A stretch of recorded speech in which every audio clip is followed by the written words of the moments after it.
be a camel owner or simply an adoring camel fan, you're in the right place for some fun, useful and interesting camel talk. This is the Camel Connection podcast. We're your hosts. I'm Tara. And I'm Russell. Join us here for fun learning about camels, how to care for, train and handle them, plus insider stories and interviews. And also some interesting stories of our lifestyle with camels, the good, the bad, the ugly and the very funny. Make sure you've subscribed now so you don't miss out on an episode.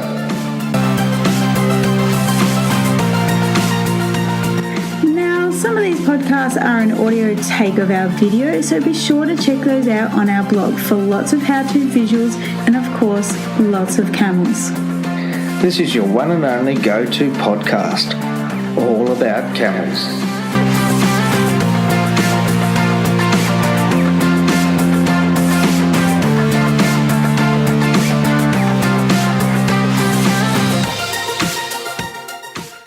G'day everyone, how you going? It's Russell here from Camel Connection. And Tara, obviously, as well. Welcome back to the podcast, everybody. Here we go. What a topic. What a topic. What a topic. What is the topic today? Hey, well, guess what? It's about camels. Oh, really? Yes. That's so unusual. It is, isn't it? Yeah. No, we've got a topic here of basically what we're looking at is the difference that we've discovered between the Dromedary camels, of which case we've had many years of experience with and training many camels in that area, and the Bactrian camel that we've encountered during our journeys. So we'll be looking at the behavioural difference between the two, because I must admit this is probably one of the most common questions we get for people outside of Australia, because we do not have Bactrian camels within Australia. Is do I get a dromedary or do I get a Bactrian? And what's the difference, you know, in their personalities? Because their biology is similar, if not the same. I'm not really a scientist, so I don't really know that. I know that one has an extra hump. Mm-hmm. But if they get fat enough, it kind of ends up being one hump anyway. And there's little differences. Yeah, I know of some. Yeah. So and obviously environmental differences as well. But behavioural stuff. I mean, that's obviously, you know, probably one of the biggest fears coming into the camels with little knowledge on what camel is going to suit me best. Look, and you know that fear for newbies to the camel world, thinking about getting a camel, and that fear. I mean, look, it's very real, and we're hearing you. We're very much hearing you. They become a big animal. I mean, you might look at a cute little baby. I mean, you might buy a cute little baby camel, because it looks nice and it'll eat some grass and it can be your friend for life sort of thing, at some auction or sale yard or something like that. But they do grow bigger. And so your fear is real, and we recognise that, definitely. It's a fear that I think all of us have had when first starting out with camels.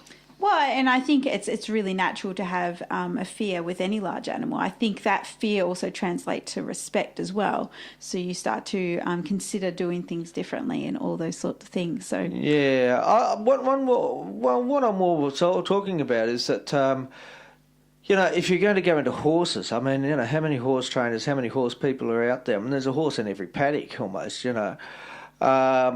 but camels, they are a different scene. There's not really in the Western world, and what we're seeing in Australia, certainly, there's certainly no camels in every paddock, but you might see a horse. So the information and available trainers and that sort of thing is limited. And so, yeah, there is the unknown, if you like. But rest assured that, we've all been there. Number one, and secondly, it's actually okay. It's actually okay to have those fears. It's actually healthy. Every time we deal with camels that I'm meeting for the first time, and the point that I was trying to get across was that it's really natural and it's, if not safe, to have that certain amount of fear so that you can go into that with an open mind and not just logically think about things, because they are a different species, obviously, to any other species. Yeah. And that point alone really does help you think differently towards them, which they need that, they certainly need that. And, from the way that they're handled to the way that they're fed, obviously, that it's all very complex, or, somewhat complex for a camel anyhow. Yeah, for sure. And so that, and so that, okay, getting back to the topic, yes, there are some differences between the Bactrian and the Dromedary that we've discovered, but essentially they're a camel. So I think a really good point to mention here is here's the thing, in Australia, we have the privilege of having access to undomesticated camels that have possibly never seen a human in their life. And obviously when we travel overseas, to places like India and the US, those camels have grown up being around humans. They know what a human is. So they come with a perspective on humans. And that same thing be said for Bactrian camels. I have never met a wild Bactrian camel. No. And it's likely I might not ever, because they're, they're few almost and far between. They're almost going extinct. So when we went to Mongolia back in 2017, these camels, that to them they were wild because they were untrained, but they're domesticated because they know what a human is. And I think that's a really good point to remember when thinking about behavioural differences, is that a camel that has never seen a human before will react completely different to a camel that has or grown up with humans, even if it's just herding every now and then or whatever it is. They have a perceptions of humans. Yeah. Okay, so looking at the differences, okay, now I'm going to talk specifically at the moment about the dromedary. So if you're new to the camel game and you are thinking, well, Drom, Bactrian, which one? Okay, now the Droms, on the whole, I mean, they've still got their layers of fear, and they will defend themselves from their perceived fear. Okay, so the biting, kicking, and guess what? They can't spit, actually. But all those things are true. And it's the same for, as far as I'm concerned, any animal that's come from the wild. A kangaroo, will rip you to shreds with the back legs. Did you know that? I knew that. You knew that, yeah. Well, I'm Australian. A lot of listeners would not actually know. They'd see the cute little Joey or cute little kangaroo, but they sit up on their back tail and can actually get those back legs. Yeah, I'd never go near a kangaroo. Huge toenails that can. The intention is to basically rip your guts out. Yeah, that's what they do to their prey. It's wild animals. I mean, you pick up a bird that's been injured and it might peck you. Okay, well, camels are the same, and not that they'll peck you, but they've got those big back legs that will go ahead and swing around and kick you, but to protect their perceived fear. I think the final point of that is that for both the Bactrian and the Dromedary, who haven't had the handling, they've both got that ability to protect themselves from their perceived fear that you're going to hurt them, you're too close, and they will kick. Yes. Both of them. So I think a really important thing to note as well is that even a camel that has been raised domestically, I still think that particular camel comes with baggage. They, and whether it be good or bad or indifferent, they have a perception of human beings or human doing something to them as well. So I think... Yeah, maybe we should be calling it human doings. Oh, it feels like human doings. We don't really be, do we? We do rather than be. But, I just think of circumstances where, you might inherit or you purchase a camel that has had human experience. There's no possible way that you're going to know everything that has happened to that camel, regardless of how young or old it is. Even the birth, you just never, you never ever know in full. So if you come to that with an open heart and mind already you're coming to the table with compassion. And more understanding, because of the fact that that you don't know something about this animal. No, that's right. And that's why I actually love doing what we're doing, because, I mean, it doesn't matter who the camel is that comes our way, we treat it the same. Exactly. Exactly the same, right from the word go. Yeah. And we build on that. So, yeah, but the one thing that I have noticed in our experience with the Bactrians compared to the Droms is I find that the Bactrians seem as though they're a little bit more proud. That's sort of like, right, I'm get me on the job. Don't stuff around. Yeah. You know, if I think you're stuffing around, then I'll tell you in no uncertain terms. Yeah. That's how I found them. Yeah, and I agree. Like, I have seen probably a higher percentage of those type of Bactrian camels that are more proud and kind of just tell me what to do, I'll do it, so I can get back to doing my own thing. But I also have met Bactrian camels that just don't see, they have that proudness, but it's just more like the Dromedary camel, which makes me think about this whole domestication process. You know, this whole baggage that every camel comes with is, you know, what experiences have they had, you know, and are they positive in the camel's mind or are they negative in the camel's mind? Because, you know, we've had Bactrian camels try to run us over for just so that they can get what they want, and mostly it was food. Hey, guess what? I've had Droms do the same. Exactly. I felt energetically that the Bactrian was more important to the Bactrian to get their point across no matter what. Yeah, there was sort of a higher level, if you like, of survival. Or a higher level of what's the word? Dominance? No, it's probably not the wrong word. A higher level of desire to get what they want, or to put across their point that, you know, this is what I'm doing and you're stopping me, and that's it. Yeah. Whereas what I find with most Bactrian camels. No, sorry, dromedary camels. With most dromedary camels, they'll go to a certain point, then retract because they're actually more scared of the consequences, of potential consequences that are coming up inside their mind. Whereas the Bactrians will continue forward more. And I do wonder, like, I love getting a little bit scientific on this. I do wonder. I mean, the desert is a harsh place, but there's a lot a camel can eat in the desert, even if it is dry, you know, like in the sense of prickly thorns, and, you know, they'll forage for things. But I do wonder if it's a genetic thing that the dromedary camel and the Bactrian camel, you know, originating from, you know, Mongolia, where the conditions are a lot harsher. You know, you just got to wonder. You know, I'd love for somebody to do a study on that. Well, it's interesting. I mean, you can say that. I mean, talking about, you know, sort of like the harshness of environments and that sort of stuff.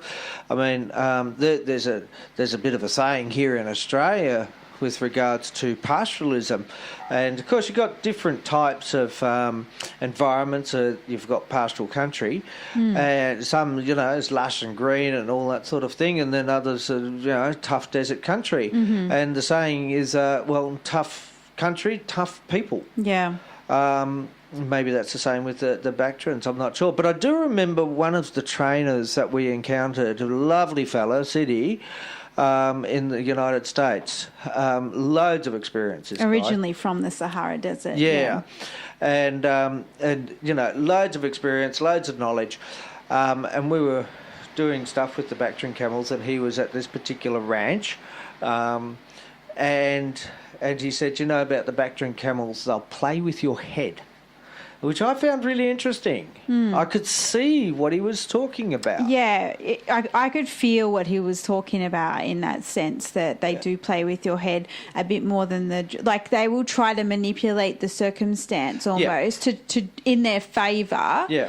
But it almost makes you seem like, it's hard to explain, but I can see that in some of the Bactrians that we've dealt with. I mean, then you've got your real puppy dog Bactrian camels that are just so, like, gorgeous, you know, unreal. And then it's the same with the dromedaries. So, you know, I feel like the conclusion is there's a few factors that need to be considered. Where's the camel coming from? Mm-hmm. You know, is it coming with years of history? Mm-hmm. Did it get previously trained? So I think the most important thing to consider when you are purchasing a camel or deciding to is to consider what history you're purchasing with that camel. You know, are they coming straight out of the wild? I mean, obviously in Australia, it's pretty much the only place in the world where you'd get a wild camel. Are they coming from a previous owner that has spent years with that camel, and for whatever reason they want to pass on that camel, and therefore that camel is going to have history, and a lot of that you won't be aware of until you start handling, because you can't tell 8 years of history, for instance, in that short period of time of swap over of ownership. Yeah, that's so true. I mean, I remember one camel I purchased from a chap many, many, many years ago.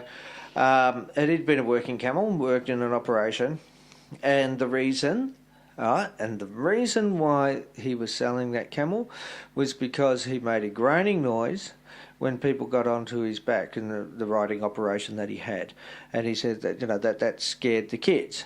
Well, to be honest, I didn't find it a scary groan.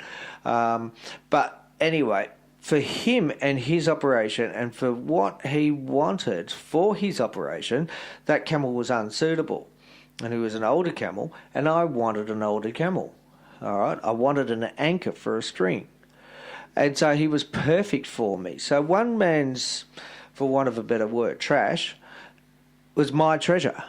And perhaps that's often the case when purchasing. And I think always approach any purchase, inheritance, or whatever you want to call it, of a camel with a lot of compassion. Like, you really don't know. You could never know that camel's full history. Well, obviously excluding bottle-raised babies, but they come with their own boundary issues as well. But that's a whole other subject, which we have covered before. But yeah, and I suppose that's why a lot of people do buy bottle raised camels, because I'm going to know, what this camel has been through, XYZ. Sure. Yeah, absolutely. The other thing I want to talk about, what I found with the Bactrian camels too, was they were quick off the mark to tell you they weren't pleased. Yes. I find them quicker off the mark. I couldn't... Yeah, I agree with that. Yeah, if they were going to kick, they were going to kick. Bang! Yeah. No kind of pre-warning. No pre-warning, just right, get out of my space. Yeah. Very direct. Yeah. Whereas the Droms might sort of fiddle around a bit. Yeah. Beforehand. Although I'd probably say, because we've got two circumstances we can compare to, dealing with camels in Mongolia and dealing with camels in the United States, the Bactrian camels, that is.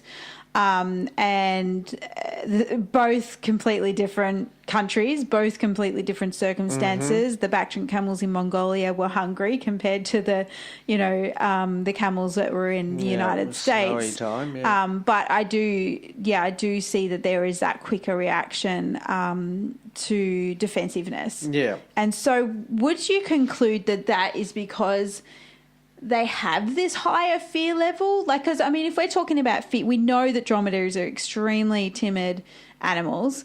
But the feeling that I'm getting is that yes, Bactrians are timid as well, but they're more defensive about... They're not so afraid of the consequences, like you were saying before, with the dromedary camels. Yeah. For some. Obviously we're talking very generally here. Yeah. Yeah, no, I'd agree with that.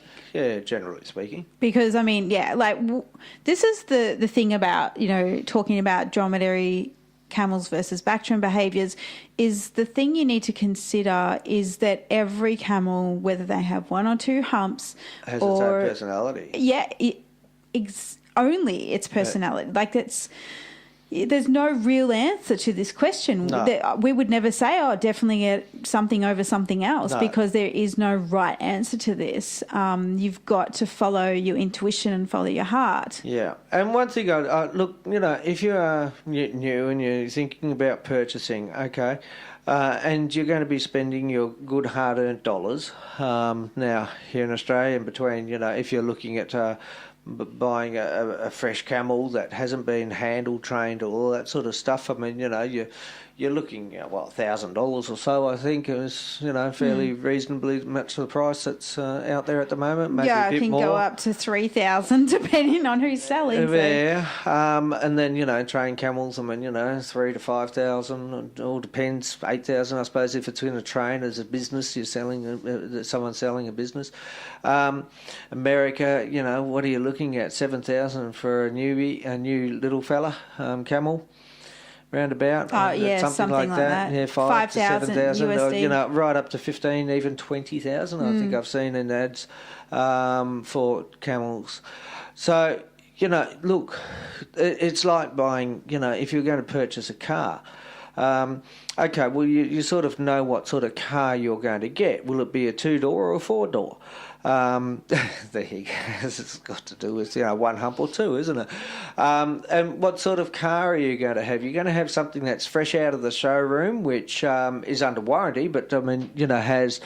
and it's under warranty because it might need little tweaks done to it, as it's come out of the showroom.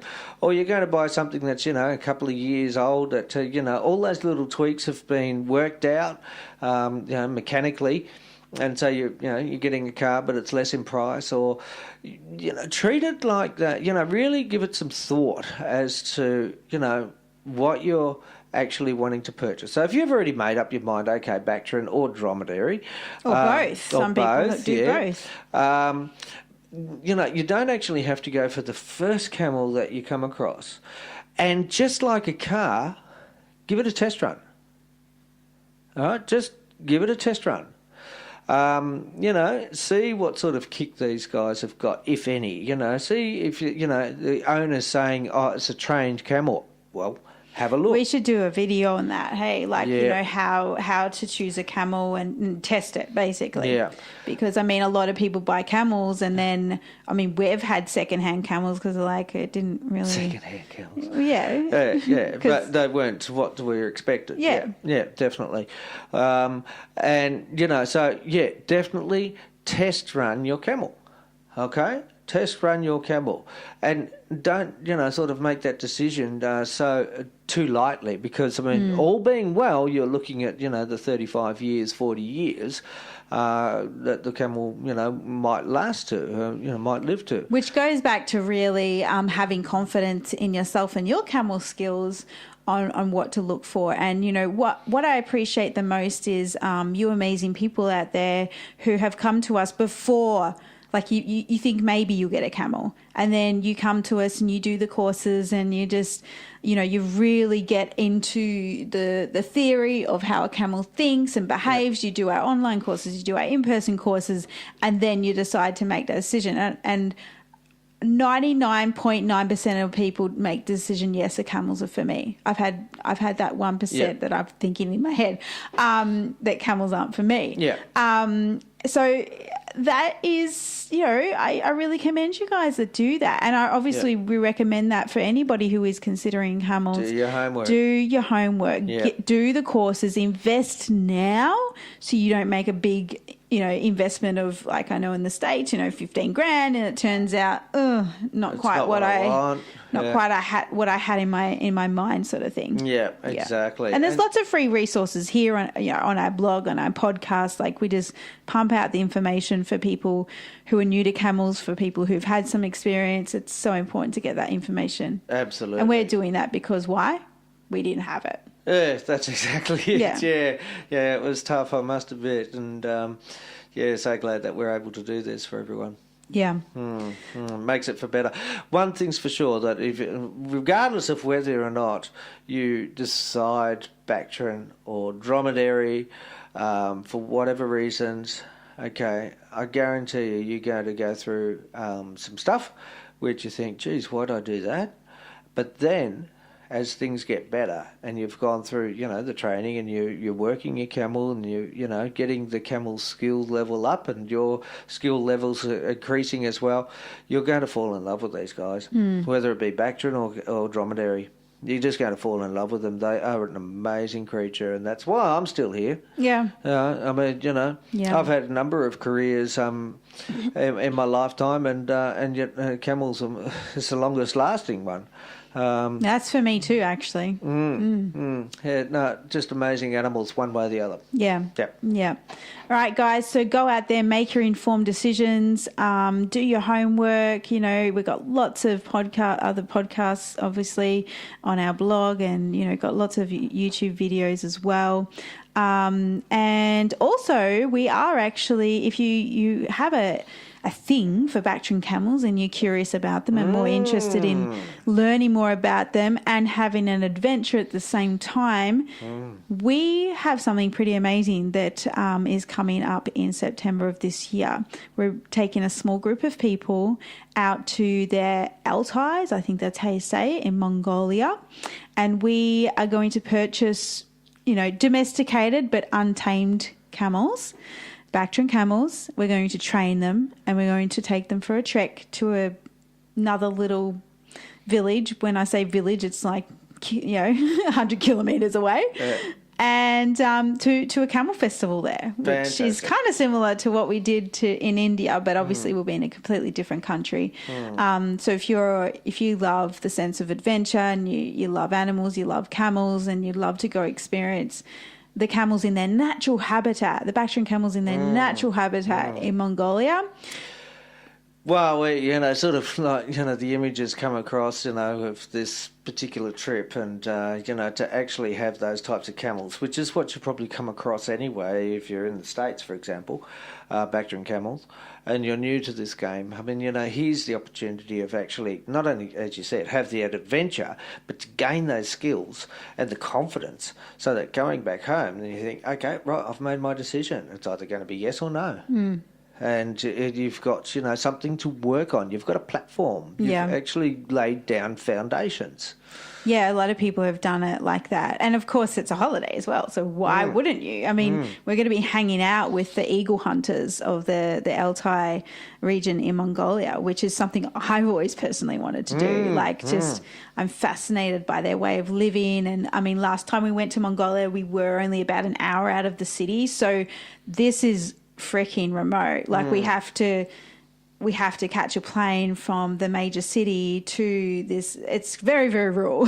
So it's going to be absolutely awesome and very, very authentic. And we've got an amazing tour guide that we've picked up along the way, I suppose you could say. We Sometimes these things happen. But anyhow, you're going to hear from her because we're going to interview her next week. So stay tuned for that because, she's an amazing person and she'll be our fellow adventure buddy, and she's got all the contacts over there and has walked in Mongolia herself with camels. Oh, can't wait to talk to her. So tune in for that next week. In the meantime, if you are interested in our Mongolia camel journey, do head over to camelconnection.com and click on the events and courses banner that's on our homepage, and you'll see it pop up there, and you can get a bit of an idea of what we're really going to get up to. Yeah, no, we're definitely up for these sorts of adventures. Okay, thanks for tuning in. Terrific. No worries. Catch you later. Bye. Bye. Hey there, we're looking for 8 adventurous people to join us as a team in the Mongolian Altai Mountains, home of the famous eagle hunters. In September of 2019, we'll be buying, training and gifting 8 Bactrian camels to a local nomadic family, and we're inviting you to be part of this unique experience. When we travel international, we like to get a taste of what it's really like to live like the locals. For our trip to Mongolia this year, this means living with a nomadic family, far away from cities, sleeping in traditional Mongolian gurs, learning local customs, bonding and sharing our cultures. Our 2019 Mongolian Camel Journey is for the open-hearted and minded individuals who are willing to be flexible and to expect the unexpected.